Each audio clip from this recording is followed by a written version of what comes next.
안녕하세요. 안녕하세요. 유튜브 구독자, 시청자 여러분, 저희는 30대 동갑내기 부부입니다. 지금 명절 연휴인데 잘 보내고 계신가요? 이번 연휴가 엄청 꽤 길어가지고 굉장히 좋은 쉼의 시간인 것 같아요. 여러분, 그리고 중요한 소식이 있습니다. 저희가 드디어 구독자 200명을 달성했습니다. 감사드립니다. 감사합니다. 저희는 지금 이제 결혼 5년차 딩크족 부부인데요. 저희가 왜 딩크족을 선택을 하게 되었고 주변에서 많이 듣는 말들 썰을 한번 풀어보겠습니다. 얘기만 하면 좀 심심하니까 오늘은 막걸리랑 이제 맛있는 명절 음식들 먹으면서 진솔한 약간 대화 시간을 가졌으면 좋겠어요. 최애 막걸리입니다. 지병 막걸리. 그런 의미에서 짠 한번 할까요? 짠! 짠! 명절에 가족들 모이면 진짜 잔소리 많이 오고 가잖아요. 결혼 언제 해? 취직 준비는 하고 있니? 아무튼 명절에 그런 그 잔소리들로부터 벗어나서 안부 인사는 그동안 잘 지낸 이로만 합시다. 이 정도만 딱 했으면 좋겠어. 저희는 결혼 전부터 아이 없는 결혼 생활에 동의하고 시작을 했거든요. 저희가 딩크족을 선택하게 된 이유가 몇 가지 있는데요. 그 중에서 첫 번째 이유는 여유였습니다. 시간적으로나 정신적으로나 여유 있는 삶을 위해서 아이 없는 삶을 선택을 했고요. 저희는 동호회에서 만나서 결혼을 하게 된 케이스다 보니까 각자의 취미생활을 즐길 수 있는 시간도 좀 필요했고 본인만을 위한 시간들이 필요했기 때문에 저는 여행을 되게 좋아하는데 또 계획적이진 않아요. 그래서 언제든지 좀 즉흥적으로 떠나고 그날의 기분에 따라 뭐 감정에 따라 그냥 날씨에 따라 자유롭게 하는 여행을 되게 좋아해요. 애가 있으면 좀 힘들 수 있잖아. 저희 둘만 있으면 어떤 큰 망설임 없이 즉흥적으로 여행을 떠날 수 있지 않나. 축구나 야구 보는 걸 제가 되게 좋아하는데 이런 경기를 보러 간다든지 아니면 뭐 스포츠 경기가 아니더라도 페스티벌이나 뭐 콘서트라든가 그런 데 갈 때도 너무 좋고 심야 영화를 보러 간다든지 둘이서 즐길 수 있는 게 좋은 장점인 것 같아요. 아무래도 아이를 낳다 보면 그런 부분에 대해서는 이제 부모가 많은 희생이 따른다고 생각을 해서 아이를 포기하게 된 것 같아요. 특히나 저희 남편은 아이를 별로 안 좋아해요.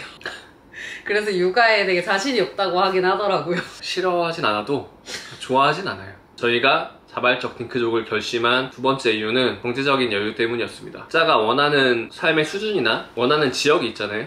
요즘 같은 시대에서는 아이를 키우는데 돈이 정말 많이 들어가는 것 같아요. 국가 지원이 좀 많이 늘어났다고는 해도 근데 그런 지원들이 대부분 영유아기에 좀 집중이 되어 있고 실질적으로 아이들이 돈이 많이 들어가는 거는 저는 학교를 다닌 이후부터 좀 돈이 많이 들어간다고 생각을 하는데 사교육비나 이런 부분을 무시할 수 없잖아요. 학군에 따른 부동산 비용 상승, 저는 그런 부분이 사실 더 크다고 생각을 하기 때문에 어쨌든 저희는 아이를 낳게 되면 그 자체가 경제적인 부담이 될 것 같아서 현실적인 선택을 할 수밖에 없었습니다. 독일 같은 데는 세금을 아이가 있는 가정은 좀 덜 낸대요.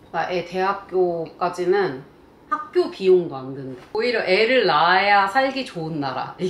이렇게 되니까 오히려 애 안 낳으면 손해인가? 이런 생각을 한다 하더라고요. 어쨌든 우리나라가 학구열이 이렇게 되게 뜨겁고 내 아이는 그 속에서 자랄 거 아니야. 애기가 막 학교 갔다 와가지고 엄마 친구가 수학 가야 하는데 나도 과외시켜줘 이랬을 때 모두가 그걸 해야 하니까 너도 꼭 해야 할 필요는 없어 라고 해야 할 것인가. 그리고 저희가 뭐 경제적으로 여유롭지 못할 수도 있잖아요. 우리는 너를 과외까지 시켜주기는 경제적으로 부담이 돼 라는 얘기를 이 친구한테 상처가 되지 않도록 어떻게 하면 잘 말할 수 있을까. 나는 이런 것도 좀 사실 걱정이 되더라고.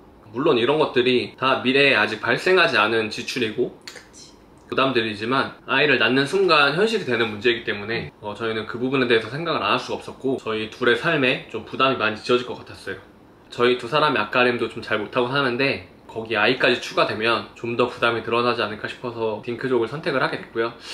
그리고 세 번째로 저희 부부는 양육관에 있어서 가치관 차이가 되게 컸어요. 이게 가장 중요한 이유였던 것 같아요. 저는 되게 보수적인 집안에서 자랐다고 했잖아요. 술도 28인가에 처음 먹어봤어. 어쨌든 결혼 전까지는 내가 좋아하는 거, 내 끼 이런 걸 마음대로 발산하면서 살지 못했다. 저희 남편은 제가 좋아하는 거나 제가 하고 싶은 거에 대해서 굉장히 저를 좀 이해해줘요. 비로소 나는 결혼을 하고서야 진정한 독립을 했다. 결혼해서 진짜 내 모습을 찾아가는 이런 삶에 전 사실 굉장히 만족하고 있습니다. 만약 저도 제 아이를 낳는다면 제 아이의 의사를 존중해주고 정말 하고 싶은 게 뭔지 진지하게 같이 얘기하면서 하고 싶은 걸 최대한 할 수 있게 해주고 싶어요. 저 같은 경우는 수학학원 가야 되니까 갈래? 이렇게 했는데 뭐 얘가 싫어. 난 공부에 뜻이 없어 엄마. 그렇게 하면 그래 네가 하고 싶은 거를 찾아봐라. 이렇게 자율성을 부여하고 싶거든요.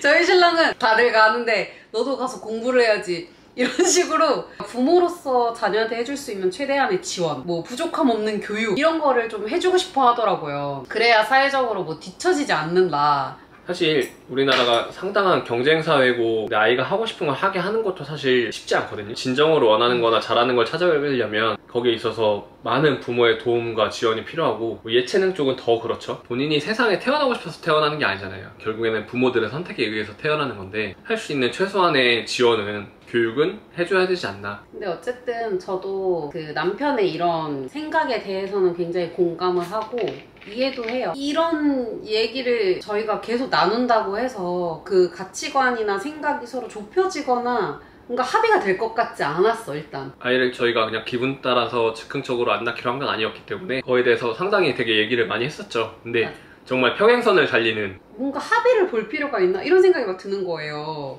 야, 뭘 해야 즐겁지? 뭘 해야 우리가 더 행복할까? 이런 얘기하는 것만으로도 모자란데 지금처럼 그냥 우리 둘이 행복하게 잘 살자? 약간 이렇게 결론을 내렸던 것 같아요. 저희가 딩크족인 거를 말하고 나서 주변에서 사실 되게 다양한 얘기를 많이 들었거든요. 일단 아이를 낳으면 알아서 큰다, 자기가 먹을 숟가락은 자기가 물고 태어난다, 이런 말씀들을 어른들 많이 하시잖아요. 그분들이 컸을 때는 그럴 수 있다고 생각하는데, 저희를 길러주신 부모님들이나 지금도 출산을 하고 육아를 하고 계시는 그런 부모님들에게 신뢰되는 말이라고 생각을 해요. 한 생명이 온전히 자라고 사회에서 올바른 구성원의 역할을 하려고 하려면 부모님들의 알게 모르는 지원과 교육이 정말 많이 필요하다고 생각을 하거든요. 당연히 거기에 정성까지도 들어가야 되고. 애 낳은 사람한테 왜 애 낳았어? 이렇게 안 하는데 맞아. 안 낳은 사람들한테 왜 애를 안 낳아? 이런 얘기를 꼭 한다고. 저도 그런 말을 들으면서 좀 그런 생각이 들더라고요. 부모가 되려면 사실 공부도 해야 되고 어떤 준비도 뭐 마음이라든지 아니면 신체적으로 경제적으로 그러니까 여러 가지 준비를 좀 해야 한다고 생각하는데, 누구나 부모는 처음이요. 뭐 낳으면 다 알아서 부모가 돼. 애도 알아서 커. 막 이런 얘기들 많이 하시잖아요. 애기는 사실 아무것도 모르고 그냥 태어나는 거잖아. 부모의 선택에 의해서. 보호자가 아무런 준비 없이 보호자가 된다? 이거는 좀 이기적이지 않나 이런 생각이 들었습니다. 나이가 들면 후회할 거다, 노년에 챙겨줄 자식들이 없으면 고생한다, 맞아. 외로워질 거다 라고 많이들 말씀하시는데, 아이를 낳는다고 해서 꼭 아이가 저희의 노후와 그런 인생을 책임져 줄 거라고 생각하지도 않아요. 외롭다 외롭지 않다에 대한 기준은 결국에는 상대적인 거고 개인적인 거라서, 아이를 낳는다고 해서 안 외로워지고 아이를 안 낳는다고 해서 외로워지고 이런 거는 전 아니라고 생각을 해요. 부부가 같이 살아도, 그리고 아이가 여럿이 있어도 외로운 사람들은 외롭고, 그렇기 때문에 그냥 서로 정서적으로 맞는 동반자를 만났다는 것 자체로도 저는 뭐 충분히 만족합니다. 부부 사이가 나중에 소원해질 때 아이가 끈이 돼서 연결해준다는 말도 워낙 많이 들었는데요. 아니 우리 그 막 어릴 때 부모님들 세대는 내가 애 때문에 참고 산다, 막 이혼 안 한다, 막 약간 이런 게 되게 많잖아. 그게 말이 됩니까 지금? 근데 여러분, 개인의 행복은 너무나 소중하고 중요합니다. 아이도 그런 상황에서 자라면 오히려 더 스트레스 받고 안 좋을 수 있어. 아이가 있다고 억지로 참고 사는 시대도 아닐 뿐더러 그런 경우 불가피하게 헤어질 수도 있잖아요. 사이가 틀어질 수 있고. 근데 아이가 있다고 해서 전 달라질 거라고 생각하지 않거든요. 육아 스트레스가 없어서 그런지 다툼도 없고 싸울 일도 없고 진짜 재밌게 잘 살고 있어요.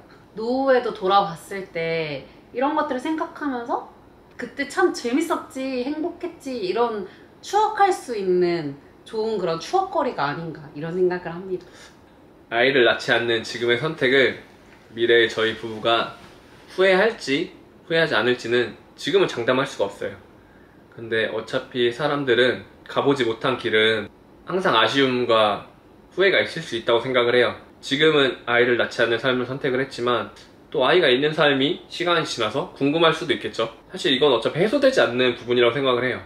내가 아이를 하나를 낳는다고 했을 땐 그러면 둘을 낳지 않은 선택에 대해서 후회하지 않을까? 이런 거에 대한 생각은 항상 있을 거라고 생각을 하고, 저희는 어차피 한 번 사는 인생, 저희가 믿고 결정하고 선택한 지금의 선택에 있어서 둘이 더 행복하고 건강하게 노후까지 열심히 살아가 보려고 합니다. 지금은 둘만으로도 너무 행복하니까 무조건 없잖아? 전 그렇게 생각해요. 사실 행복한 이 순간들이 모여서 미래에 나도 행복해지고 또 미래에 내가 이 행복했던 순간들을 돌아보면서 또 행복해질 수 있다고 생각하거든요. 그래서 앞으로 저희는 또 행복하게 살아보려고 합니다. 추석 연휴 끝나면 여행이나 가자. 어쨌든 아이를 낳은 결정도 낳지 않는 결정도 모두가 존중받는 사회가 되길 바라고, 저희가 지금까지 딩크족에 대해서 이렇게 얘기를 했지만 지금 국가적으로 위기에 처해 있는 저출산에 대한 걱정은 저희도 많이 하고 있어요. 이렇게 가면은 정말 나라가 나중에 없어지진 않을까? 이런 상황에서 아이를 낳는 결정을 하시고 출산과 육아를 하고 계신 대한민국의 많은 부모님들에게 진짜 존중과 응원의 박수를 보내드립니다. 오늘 영상은 여기서 마치도록 하겠습니다. 명절을 맞이해서 저희도 술 한잔하고 싶고 시청자분들한테 저희도 소개할 겸 같이 술 한잔하면서 얘기하고 싶었어요. 남아있는 연휴가 또 아직 길게 있는데요. 모두 연휴 다 잘 행복하게 보내시고요. 다음에는 여행 영상으로 만나요. 짠하고 마무리할까요? 짠! 짠!